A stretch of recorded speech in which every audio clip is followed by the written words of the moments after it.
Welcome everyone to episode 106 of Just Joshing. I am your host, Joshua Pentellaresco. I write stuff and podcast too, and today is part one of a two-part interview with Anne Everward and Anne Claire Everward, two sisters, a writer and a publicist based out of Israel. What makes them really neat and cool is that they are currently on a mission to come to Canada to live here and escape the violent nature of their home, and in so doing, continue to work on their craft while here. I had a real fun time talking to both of these ladies.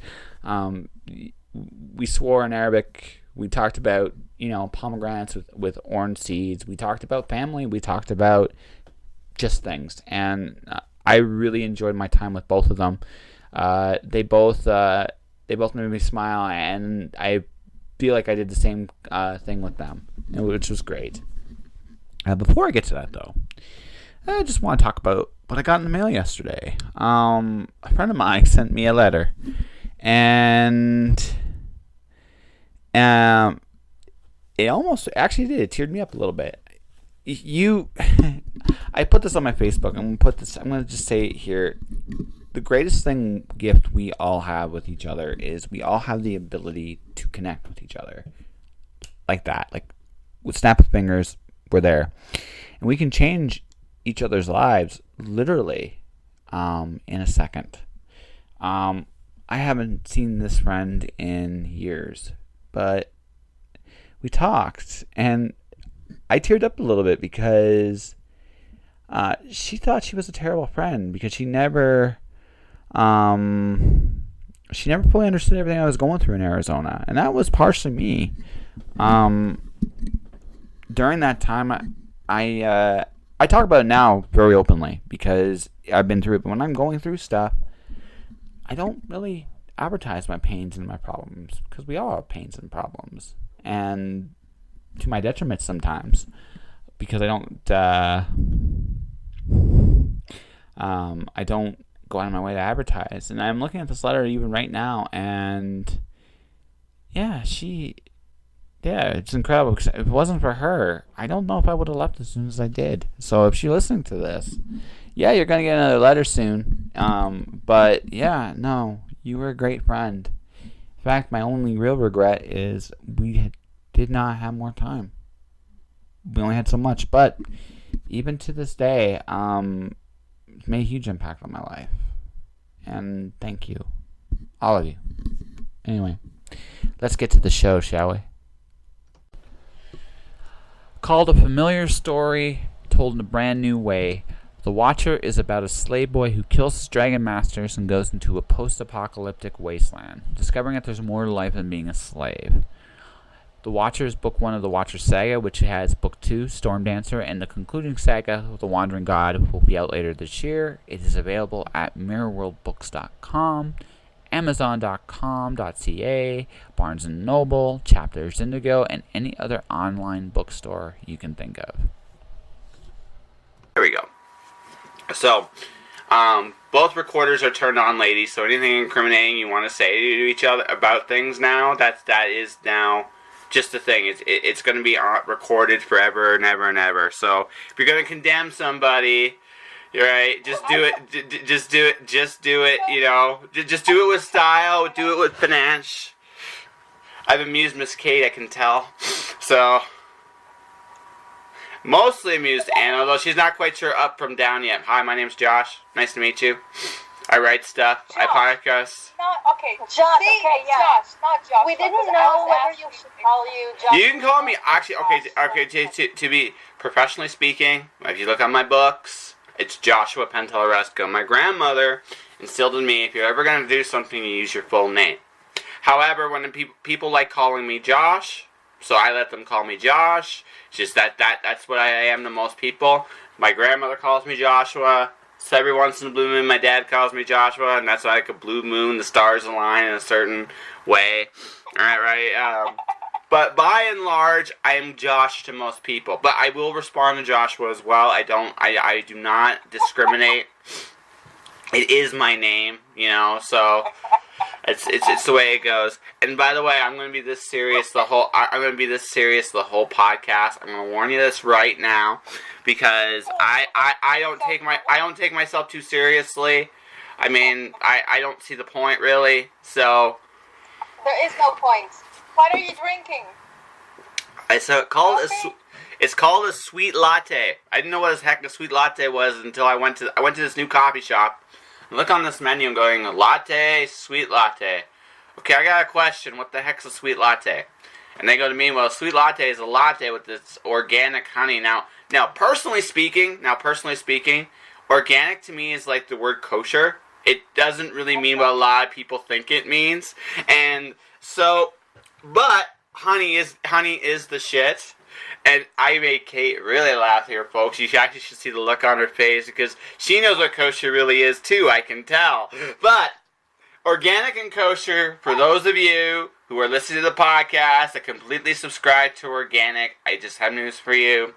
Talk to anyone that's worked at kosher, and you will know the secret to organic as well. By and large, it's the same thing. And, yeah, I'm not, again, if you look, I'm all for health and stuff. I really am. I have a kitchen. I have a cabinet filled with different formulas, herbal stuff, and all that stuff. But not once will I ever say it's organic. I will just simply say this will put hair on your chest and make a man out of you, or something to that effect. And that is as far as it goes. And Miss Anna now is laughing at me. This is good. I got both sisters laughing at me. Fun. I see. This is the way I am. Anyway, I answered to Claire. You answered to Claire. Okay, Miss Claire. Yes. Will Miss Claire work? I actually I reserve the right not to answer to Anna. Oh no, that's fine. No, it's good. I mean, so Kate is right for you. Claire is right for you, or Miss Claire, or the Claire. Claire. Yeah. As informal as it is. Yeah. No, I got you. I totally do. So, how you ladies doing? I like Josh. Yeah. Okay. Yeah. Yeah, Josh is nice. Yes. Okay. Then call me Josh. It's all good. Right. I had a good friend named Josh in school, so I like Josh. Oh, Josh is a nice name. that's nice. Yeah. Nice. So this is evening. This is evening for you ladies, right? 6 p.m. 6 p.m. Oh, right. So, for those of you who are listening to my podcast as of this moment in time, I'm currently talking to the Everward sisters, based out of Israel. That's why I'm asking about the time difference. And so, it's their dinner time. It's my breakfast time. All right. And as Kate will actually attest to, this morning I don't sleep much because she died. I don't get that. I kept asking her, like, I don't know how many times. I mean, you sure you spoke with Josh? Because it's early, very early, and I started counting. Yeah. I started calculating the time. You're nuts. Mm-hmm. Yeah, I mean, that's not even a legal hour. Okay. Yeah, everyone, they spoke 6 hours ago. They spoke 6 hours That's ago. right. So. And then you went to sleep. Well, kind of, yeah. So here's how I work. Okay. Kind of. Here's how I work. No. So once upon a time, I came to the conclusion that sleep, as we know it, is by and large overrated. Simply put, there's just not enough time in the day to do everything you can get done. And Miss Claire is laughing at me again. I have amused her. With you. Not at I'm you, supporting. I'm supporting. Yes, that's right. It is a supportive laugh. It is a kind laugh. I think it's the fact that I'm being super serious right now, or something to that effect. I don't know. But anyways, I'm absolutely loving it. Yes. No, it's just. No, for me. Okay, so this is me. I work full time. I write. I've written 2 books this year so far. I do a podcast on a regular basis. I, quite frankly, I like doing things. And I find that sometimes that sleep, although I do need it, and I am not being unacknowledged, like tomorrow I'm going to sleep a lot. Like tomorrow is my usual day to get as much sleep as I can. Right? But by and large, Sleep and me don't see each other very much.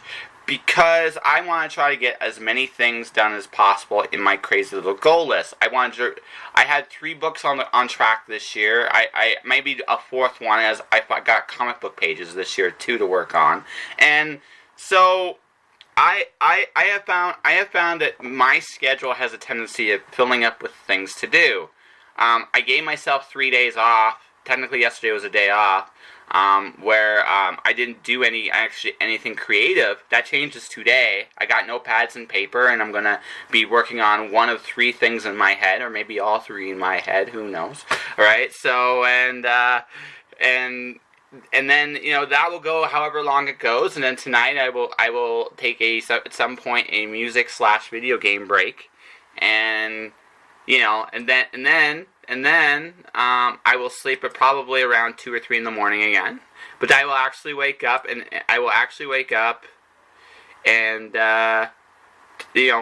what a relatively reasonable time for me, which whatever the hell that is. And then I'll take a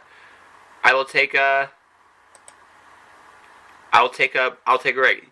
Tomorrow's normally my day. I take a serious break. The rest of the time, like I'm sure you ladies are the same thing. Like you have so many things on your plate that you just you go, and then you forget. And then sometimes in my case, I just forget. I mean, I hate to say that, but I am legitimately guilty of this. I know I should take better care of myself, and I'm going to be taking. I'm now ironically very soon. I'm going to start taking some serious steps towards that. But it just, when you're going and when you're just being actively engaged in doing stuff, you tend to forget. I mean, honestly, that you need to, sleep, and occasionally you forget to eat, and that's because again, when you're writing dialogue, like literally this last novel I worked on, when you're writing dialogue with wingdings, right? And if you don't know what wingdings are, wingdings isn't all. Oh, the little. Yes. It's the pre-images. Yes, and there's a reason for that.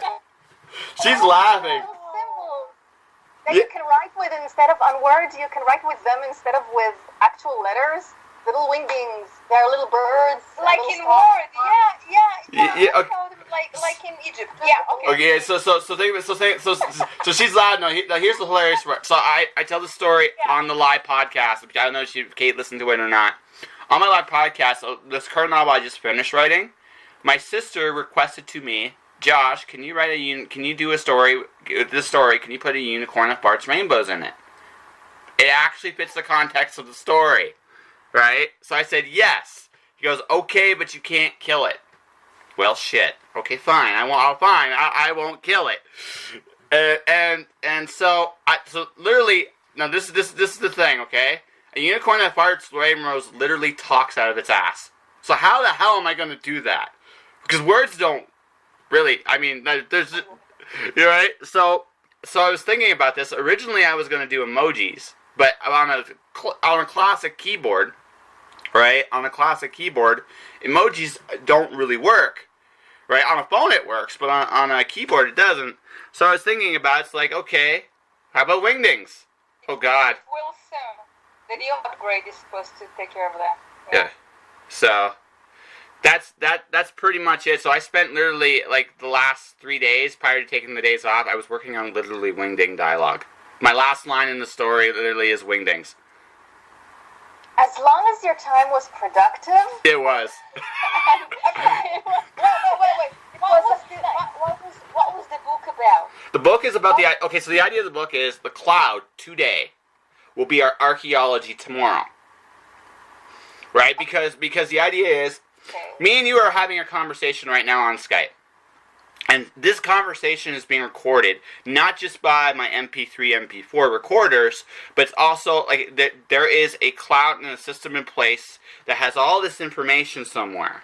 Now, in about 50 years, just even about 50 years from now, how we look at people will change simply because, right, we have now, unlike, say, Tutankhamun, where we only have snippets of their life, we have everybody's lives, right, from start to finish, which is a really cool thing. So what I did was, I made The Matrix meets Indiana Jones in one kind of story. Works, doesn't it? It actually really works. And so, but the thing is, now here's the part. The reason how the unicorn can actually come into play. We have spam bots. Like literally today, if you go online, like we have spam bots on our Twitter, our Facebook, our Instagram even has bots now. So what happens is, right? Is okay. So there's evidence that this stuff might evolve in 50 years. So what's it going to be like in 50 years when it evolves? So the unicorn was initially a merchant program to advertise stuff. He still actually advertises stuff from his butt too. It's hilarious. But the thing of it is, right? The idea is, we have these machines that have been left unattended in this cloud for years. So when they discover it, they're rediscovering our past, right? In a way that hasn't been done in a long time. That's part of the appeal of this. Now, it's a pulp-style story. My main character is a very big coward who follows this girl with a gunblade into the cloud, gets a file he shouldn't have, and everybody wants it. And that's the story. Okay.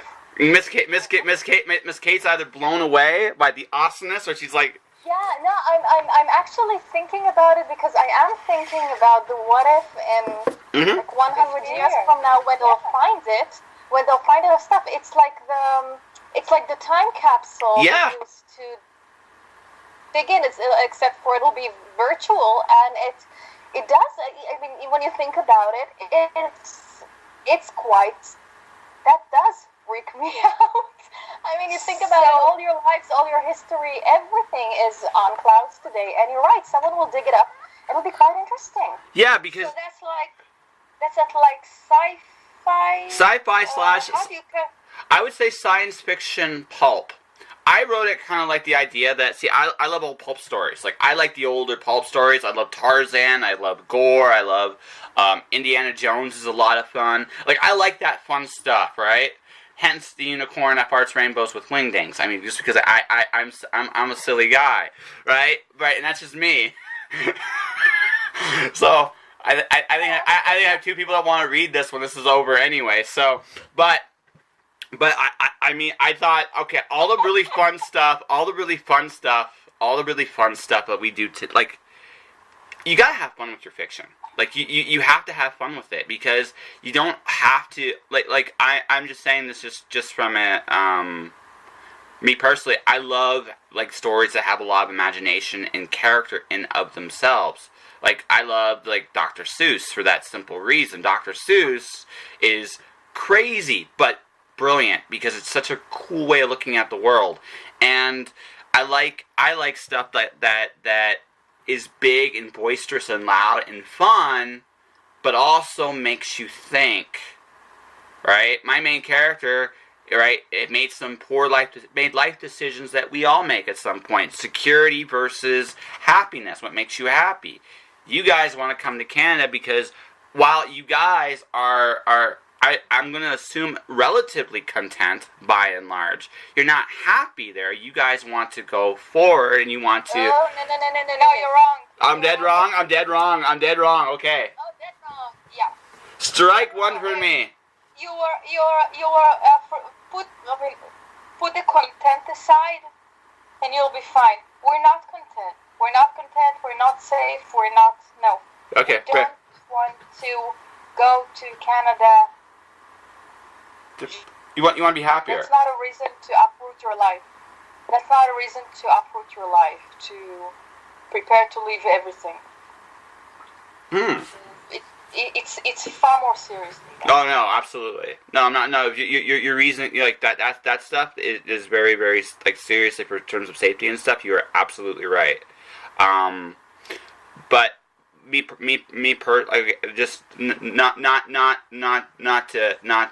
not saying that you're not serious here. I find for people to pursue their own happiness, to live, you have to be willing to make choices for that too. You gotta be willing to yeah, right. You're right. Yeah, you're right. You have to make choices, right? So, and you have to be willing sometimes to sacrifice. I was talking to Kate actually last night. My grandmother's from Malta, and she was born in Malta during World War. Yes. Yeah. Yeah, so That's she, exotic. yeah, so Come on. yeah, my grandmother is from Malta. She was born during right before World War II.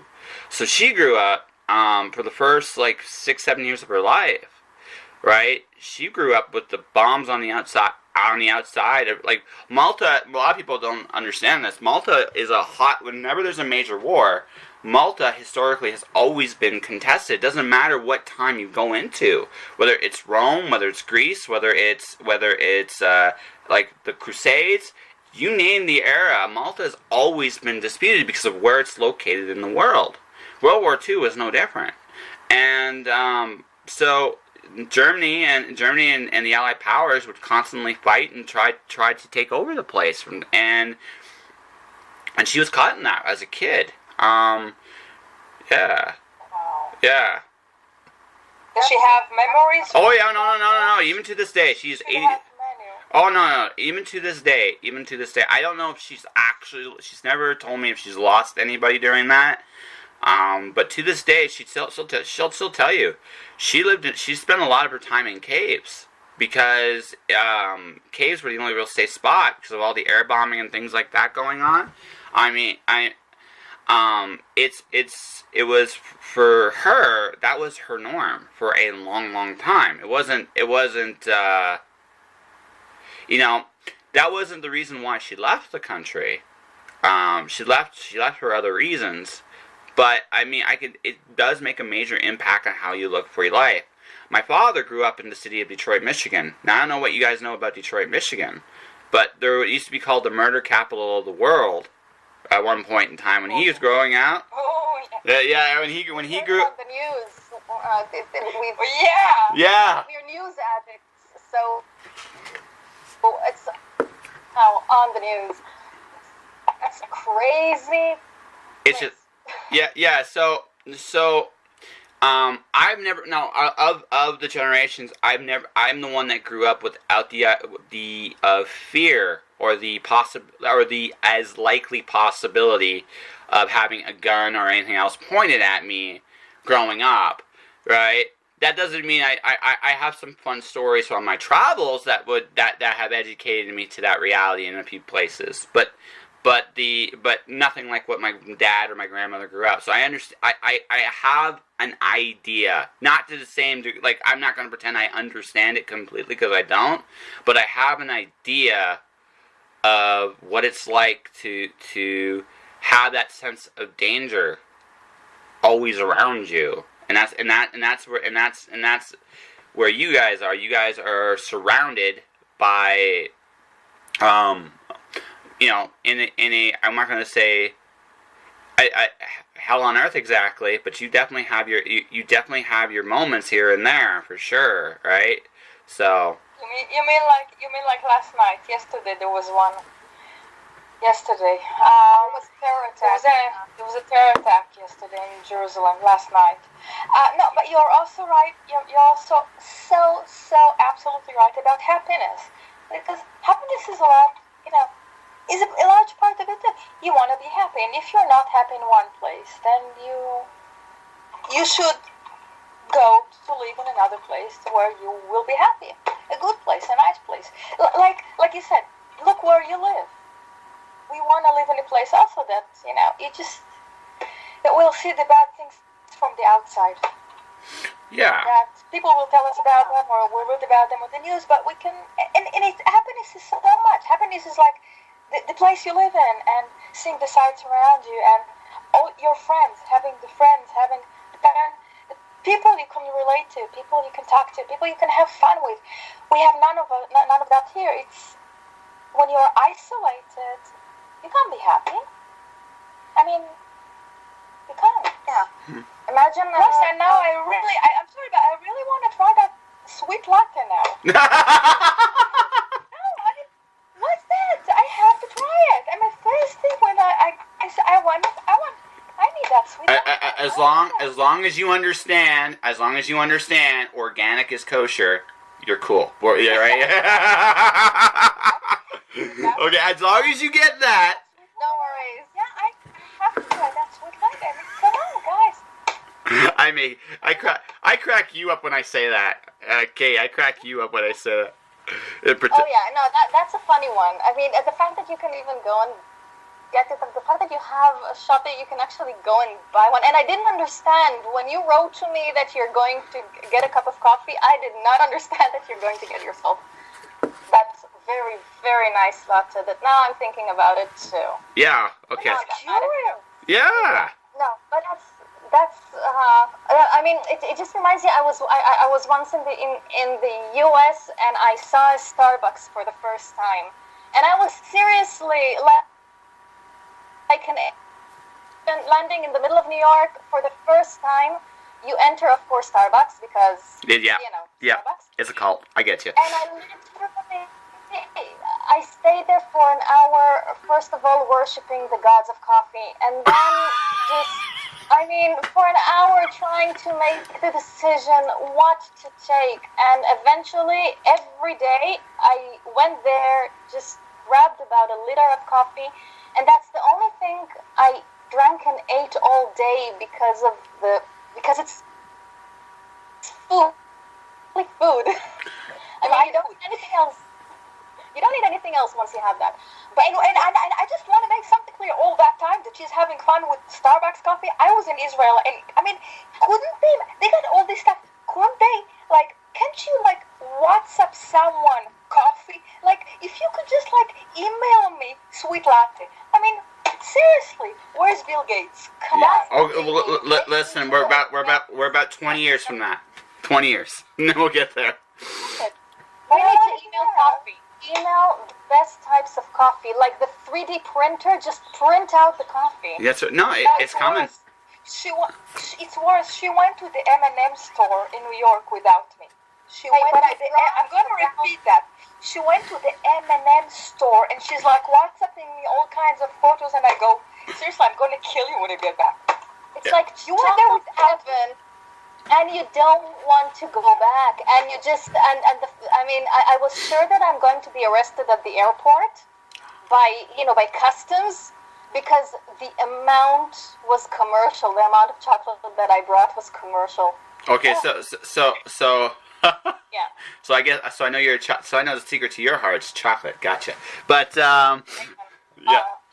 But okay. So no. So I'll get you guys. See, I have not been I've not been outside Canada, the United States, but I've traveled, and I was very fortunate growing up, because a lot of people wouldn't say I moved a lot as a kid, a lot, and I got to meet a whole bunch of different cultures growing up. The coolest thing about going to different meeting different cultures and understanding different cultures is the food.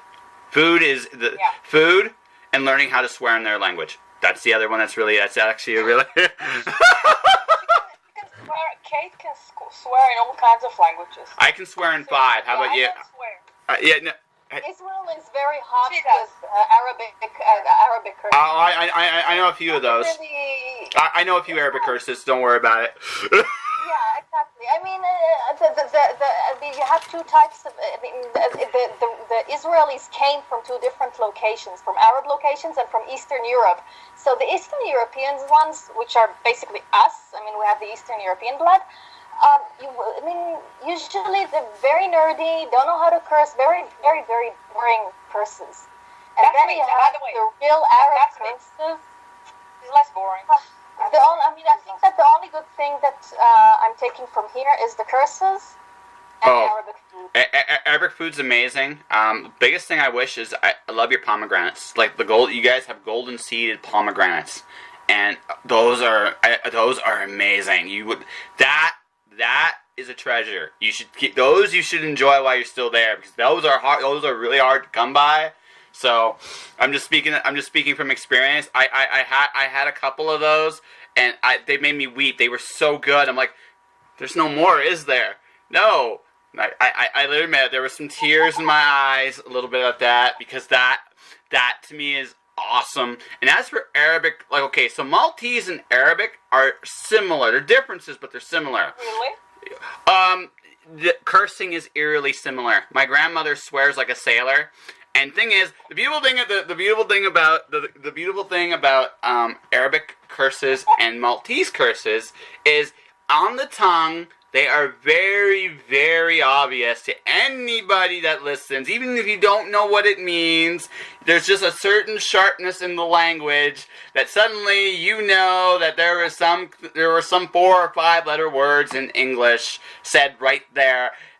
Or it was a very vivid image. My favorite one from my grandmother is "A'oshomak," right? I don't know if that actually translates. Oh my God! Yes, yes, yeah. That's my grandmother's favorite one, right? So she goes, "You don't know what it means." Yeah. It's like Absolutely the same, and in Hebrew, it's pretty much the same. Okay, so I now know how to swear in 6 languages. Awesome. I have another Arabic one I know, but I mean, just like thing is, when you travel, when people teach you languages, honestly, the swear words come first. They almost always do, and I think it's just because. It's just a travel thing. It's just like, so what's the best way to learn a language? Learn the swear words. Why? Because people will laugh at you. Because, it's terrible, but a lot of people will laugh at you, and then they'll start actually teaching you real words eventually, because so that way you don't always...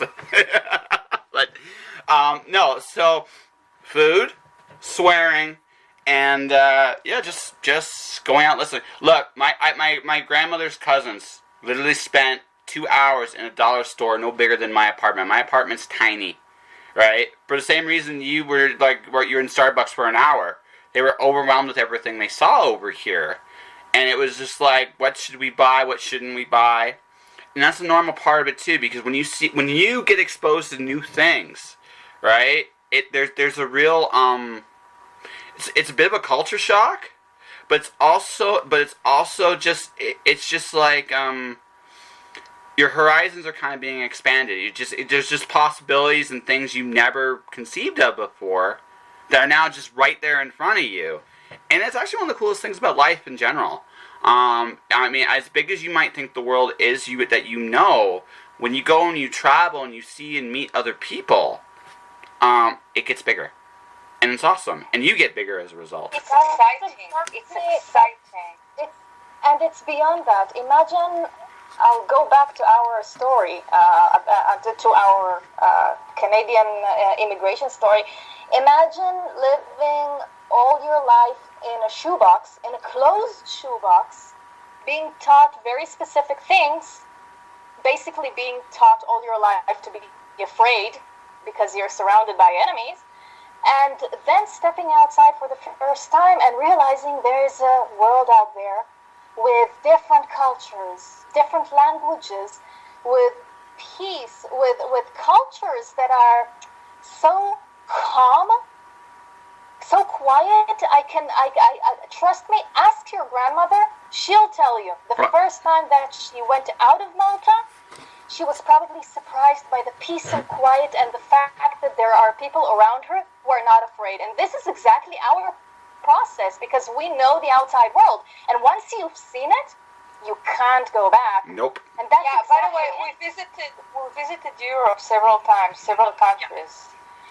Kate is the only one who's been to the United States, but we have it. So I mean, getting back, you can't travel because you need to come back. It's small, and you don't feel like you're coming home because you don't belong. Yeah. You become bigger than the place you are. Yeah. You're not the same person that you walked out the door as. You said it. Wow. That was actually. You become bigger than. Wow. That's an amazing. He's a writer. Yeah. I mean, we should use that. Can we steal that? Go ahead. Good. Go ahead. No. But you're gonna have to buy me dinner. That's the price. You're gonna have to buy me dinner. Wait, we already closed the deal, but once we move... You're buying the sweet latte. Okay, but that's done. I'll buy the sweet latte, you buy dinner. That's good. Our deal was, my deal with Josh was that once we get to Canada, we're inviting as many people to invite to dinner once we're there. But we're going to have a home to do that, but he's bringing that sweet latte. Yeah, okay, no, it's fine. You got a deal. You got a deal. And then it's amazing to me because, okay, biggest thing you're gonna find here. This is just keep this lesson close to heart. What you have, because everywhere you go, there is always a little bit of that fear, even though sometimes it's completely unfounded, right? That fear is always there because there's also I don't know if the saying's over there, but I know the saying's here. It's better the devil you know than the devil you don't, right? A lot of people fear going out and exploring and going into the unknown. And the thing about it is, when you travel, when you start going out and meeting people and talking to people, and you realize, you know, in my case, I have rocked out to Arabic music with people from Iraq. I have listened. The only thing I haven't done that I really want to do is I want to go to a Japanese rock concert. I might be the only white guy in the Japanese rock concert, but I really don't care, right? So, but I have. That's an interesting wish. Oh no, because even in Canada, there's places I've gone where I've been literally the only white. I've literally been the only white guy. There's this mall in Vancouver, that literally it's only the Chinese and Japanese. Like it was a very Oriental centric mall. And so walking in, that was the first for me. Usually I'm in the majority, I'm in the majority and they're in the minority. But it's the other way around. There, I was the only. It's like holy. It is a weird feeling, but it's a good. But again, it's part of life. You go and you experience these things, but traveling and going and you learn. You put yourself in all kinds of different perspectives, going depending on where you go, because you literally become a fish out of water. Right, so you're trying to. But the other side of it is, you know what you left behind. You know you don't belong there.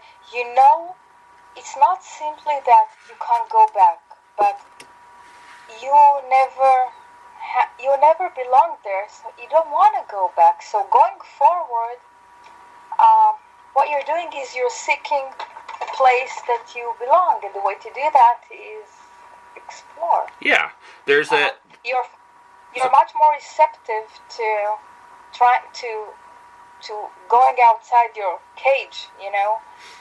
So if you know what's waiting inside, there go back. I don't know how practicing you are, but there's a Bible verse that really applies, and it's this one: a new wine can't exist in an old skin.